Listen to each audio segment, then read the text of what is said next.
I mean, about them kids, what's up with them?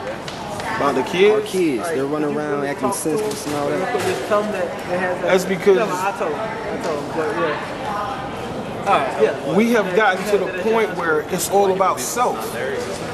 So we're looking for Parents want to run out. Oh, I need to have these sneakers. I need to have these shoes. I need to put on my nice hairdos. I need to go out to clubs. I don't have time to spend with Johnny or Tamika. I don't have time to spend with my kids. So it's all about what can I get. They close everything, man. And helping my kids aren't gonna get me what I need. So it's selfishness. And it's not about selfishness. It's about sharing. Because my kids are my future.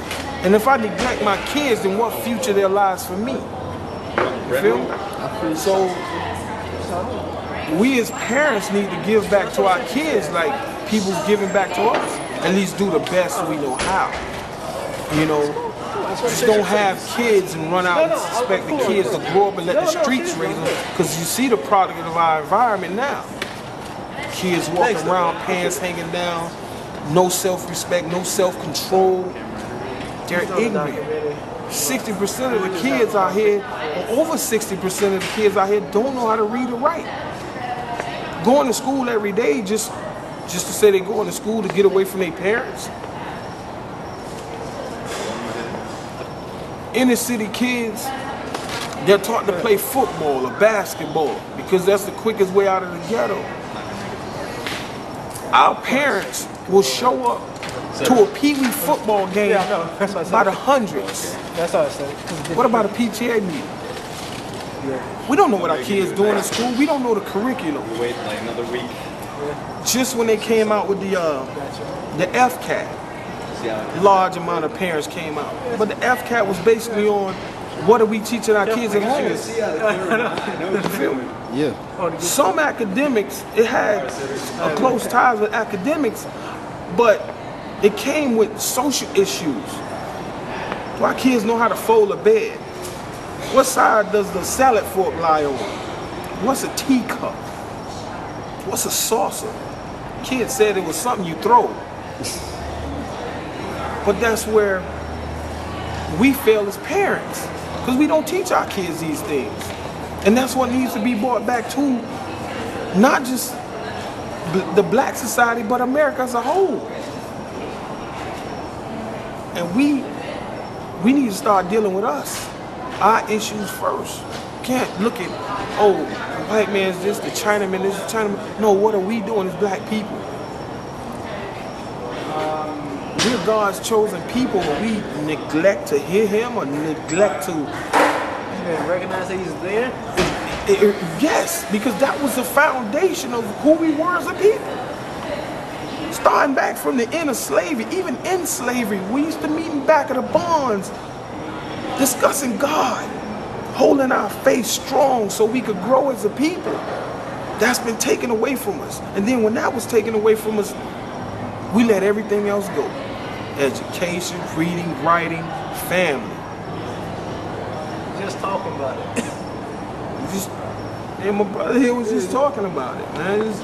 It's amazing, man. Like I said, we just gonna have to take 400 years that we came and went in reverse. We gonna have to take a century just to get back to Martin Luther King. 400 years of oppression in reverse. Now we're not being suppressed, we're suppressing ourselves. Self-suppression, self-oppression. You know what I'm saying? Boy, let me tell you something, man. You gotta turn the camera off, boy, cause I'm about to get deep. Nah, get deep on Hey, man. man, I got 40 minutes. Be 100% real with this. For sure. Oh, yeah. Man, from a kid who father came around every now and then, I had to learn how to grow up on the streets, but it was just by the grace of God that I saw people that I admired, but that were good people that I took from. Today, those people are far in between because no one wants to get involved. You see two kids over there fighting. We as adults sit back and watch them fight instead of saying, look, man, how can we end Somebody needs to this? stand up. We don't need to. You know what I'm saying? Everybody wants a good result, but nobody wants to put in the time and effort that it's going to take for them, like, to achieve that desire. So, you know, they want it just to come without any work, without anything on their part. I mean, And there lies the doesn't problem. work. There lies the problem. We don't have the backbone that our fathers had to persevere through things in a hope, because our hope is on what? Our religion? Based on what we believe, right? Hope is in what we believe. We believe that, you know, God is going to get us through this. Of course. We don't get through it. We persevered. Our fathers persevered. My dad worked 3 jobs to support 8 kids. My mom put us on welfare. My dad didn't let us see a dime of that.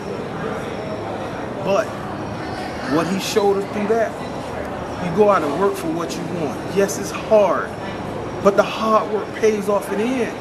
Now my father has a lawn service, numerous grandchildren, great-grands, a home, 2 cars, a large bank account, nice retirement plan. You see what I'm saying? See what that hard work is?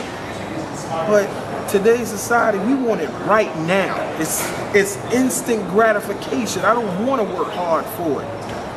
But I instill in my daughter, the good life comes through hard work and perseverance.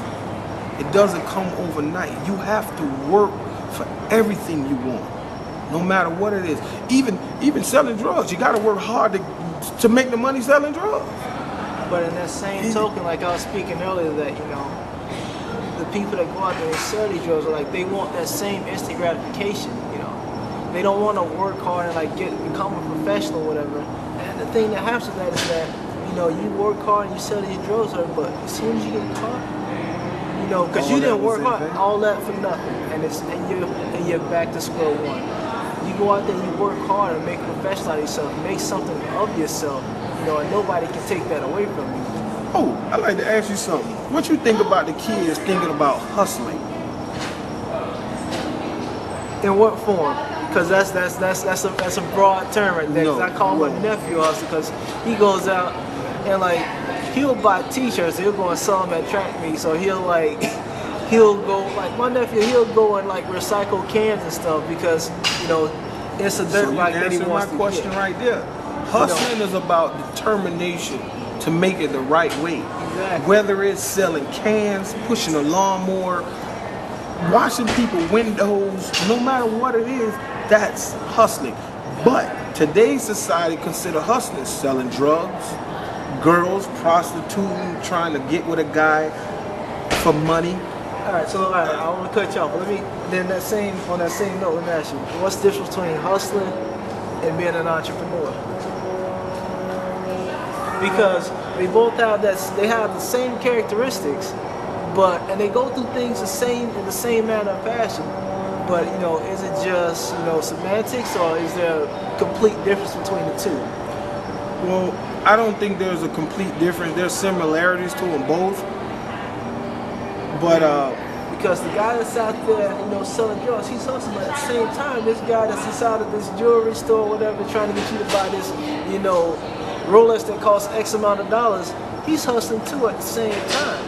Or Well, this but guy that's trying to, like, he's made this new product, he's trying to go and sell it to each and every person and instill within you the desire that, you know, you need this thing. He's hustling, but he's also an entrepreneur. You know, is there a difference between the two? well,